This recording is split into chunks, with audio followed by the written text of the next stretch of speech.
মাছরাঙা গ্রামের কবরস্থানের পাশ দিয়ে গ্রামের ভিতরে যাওয়া আসার রাস্তা। ওই রাস্তা দিয়ে দিনের বেলায় যাতায়াতে কোনো সমস্যা হতো না, কিন্তু রাত হলেই নামতো বিপত্তি। একা একা যাওয়া তো দূরের কথা, ভয়ে মানুষজন দল বেঁধেও যেতে সাহস পেত না। কবরস্থান পবিত্র একটা জায়গা, অন্য কোনো স্থানে ভয় পেলেও কবরস্থানে ভয় পাওয়ার কথা নয়। তারপরও গ্রামবাসীদের মধ্যে কিসের যেন একটা ভয় সবসময় লেগেই থাকত। কেউ একা একা যাওয়া আসা করতে গিয়ে কবরস্থানের ভিতরে দূর থেকে সাদা কি যেন নড়াচড়া করতে দেখত এবং অদ্ভুত ধরনের আওয়াজও শুনতে পেত। এক মুখ দুই মুখ করতে করতে সমস্ত গ্রামবাসীর মধ্যে এক ধরনের ভীতির সঞ্চার হয়। আসল ঘটনাটা কি তা পরীক্ষা করার জন্য রাতে দল বেঁধে কবরস্থানে যেতেও সকলেই ভয় পেত।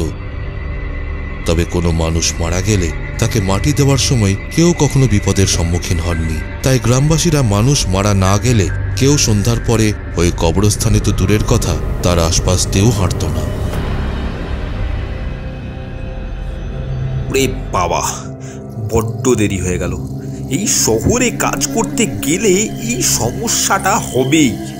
উফ, হাঁটতে হাঁটতে তো এই কবরখানার সামনে চলেই এলাম। এখন কি এই দিক থেকে যাওয়াটা ঠিক হবে? তাছাড়া তো কোনো উপায়ও নেই। রাম রাম রাম রাম রাম রাম রাম, এগোনো যাক, যা হবে দেখা যাবে।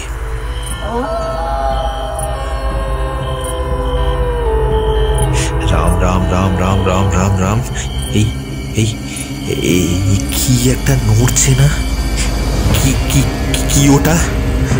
রাম রাম রাম, হাত পা কেমন জানি ঠান্ডা হয়ে আসছে। এই চোখ বন্ধ করে হাঁটবো? দূর, চোখ বন্ধ করে হাঁটলে দেখবো কি করে?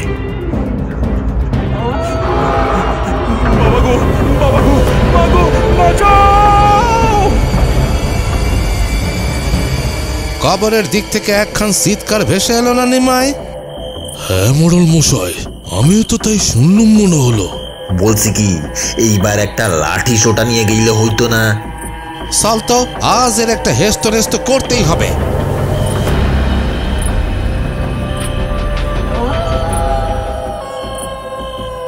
আওয়াজটা তো আর এলো না মোড়ল মশাই। হ্যাঁ সেটাই, হরির তো এই পথ দিয়ে ফেরার কথা, শহরে গেছিল আজ, তার কিছু হলো না তো। সাত পাঁচ ভাইবা লাভ নাই, আজ দেখুন যাক গিয়া কি আছে ওই কবরে।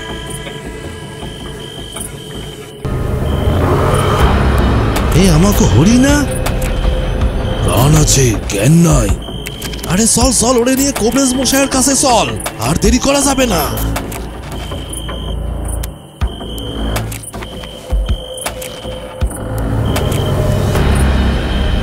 এই কবরস্থানে তাহলে কোনো ভূত নাই। এই কাপড়ের টুকরা দিয়ে মানুষকে ভয় দেখানো হয়, তার মানে এই কাজটা করে গ্রামের দুষ্টু পোলাপানরা। কালের একটা হেস্ত নেস্ত করবই আমি।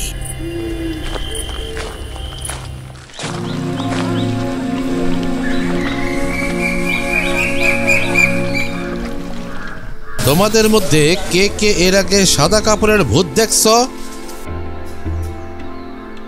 আমি মোড়ল মশাই, শেষ শনিবার। সে কি ভয়ঙ্কর ব্যাপার। সেই রাতে আমি যজমানের বাড়ি থেকে ফিরছিলাম, একটু সন্ধে হয়ে গেছিল।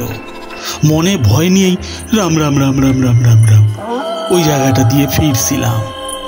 নাম নিতে নেই ওনাদের। তখনই দেখি সাদা চাদর গায়ে দেওয়া তিনটে ছায়ামূর্তি আমার আগে পিছে চলে গেল। আমি হরিকাকার মতো জ্ঞান হারাই নাই, দিলাম পরিমরি দৌড়। বাপরে বাপ, খুব বাঁচা বেঁচে গেছিলাম সেদিন। শোনো সবাই, আমি কাল এই কাপড়টা ওই কবরস্থানে পেয়েছিলাম। ওইখানে কোনো ভূত নাই, এই কাপড়ের টুকরো দিয়ে মানুষকে ভয় দেখানো হয়। এর একটা বিহিত চাই মোড়ল মশাই, এর বিহিত করতেই হবে, আজই করতে হবে। গোরস্থানের এই ভূতের এবার একটা ব্যবস্থা করতে হবে কিন্তু মোড়ল মশাই। এর বিহিত চাই মোড়ল মশাই, বিহিত চাই, আজই চাই। 24 ঘন্টার মধ্যে যদি এই কাজের সাথে জড়িতরা আমার সামনে হাজির হয়ে দোষ স্বীকার না করে, তাহলে গ্রামের সব পাঁচি ছেলেদের ধরে আনা হবে এবং প্রমাণ হলে তাকে চিরকালের জন্য গ্রাম থেকে তাড়িয়ে দেওয়া হবে। মোড়লের আদেশ শুনে গ্রামের সব পাঁজি ছেলের অভিভাবকরা তাদের বাড়িতে গিয়ে ছেলেদের অনেক করে বোঝালো, কারণ কেউ জানে না কে দোষী। মোড়ল যদি প্রমাণ করতে পারে কে দোষী, তাহলে সেই পরিবারের এই গ্রামে আর থাকা হবে না। ভিটে মাটি ছেড়ে উৎখাত হতে হবে তাদের।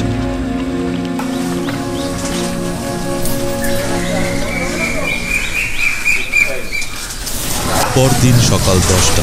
মোড়লের দেওয়া 24 ঘন্টার সময় পার হতে আর মাত্র 1 ঘন্টা বাকি।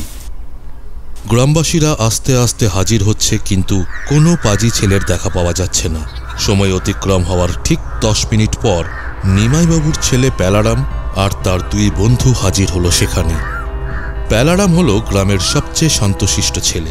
তার বন্ধুরাও ছিল তার মতোই নিরীহ প্রকৃতির। গ্রামের কেউ তাদেরকে কখনো কোনো ঝামেলায় জড়াতে দেখেনি, তাই গ্রামবাসীরা তাদের 3 জনকেই সবসময় ভালো ছেলে বলেই জানত। সেই 3 জন ভালো ছেলেকে সভায় উপস্থিত থাকতে দেখে গ্রামবাসীরা প্রথমে মনে করেছিল এরা হয়তো বিচার দেখতে এসেছে, কিন্তু সকলের ভুল ভাঙল যখন তারা স্বীকার করল যে কবরস্থানের ভূত তারাই। আসলে শুধুমাত্র আমরা মজা করার জন্য এটা করিনি। ওই কবরস্থানে অনেক উল্টো পাল্টা লোক অনেক উল্টো পাল্টা কাজ করে, নানা রকম নেশা ভান করে। আমরা তাই এমন একটা ভয়ের পরিবেশ তৈরি করেছিলাম যাতে কবরে আর কেউ উল্টো পাল্টা কাজ না করে। তাহলে তোমরা নিরীহ গ্রামবাসীদের কেন ভয় দেখালে? আসলে ওটা মজা করেই করেছিলাম, আমাদের ভুল হয়ে গেছে, আর হবে না। এই পোলাপানদের গ্রামে যেহেতু কোনো রকম খারাপ রেকর্ড নাই, তাই তাদেরকে তাদের বাবা যে শাস্তি দেবে আমরা সেটাই মেনে নেব। আজকের মতো সভা এখানেই মুলতবি করা হলো। পুড়ে গেলাম, কি ব্যথা, কি ব্যথা। ওরে বাবা রে, সারা রাতে ভাবে কেউ মারে, কি ব্যথা রে বাবা। মরে গেলাম ব্যথায়, মরে গেল। আর এমন কাজ করবো না, ভগবানের দিব্যি আর নয়। এই কান মুল্লাম, আমিও কান মুল্লাম।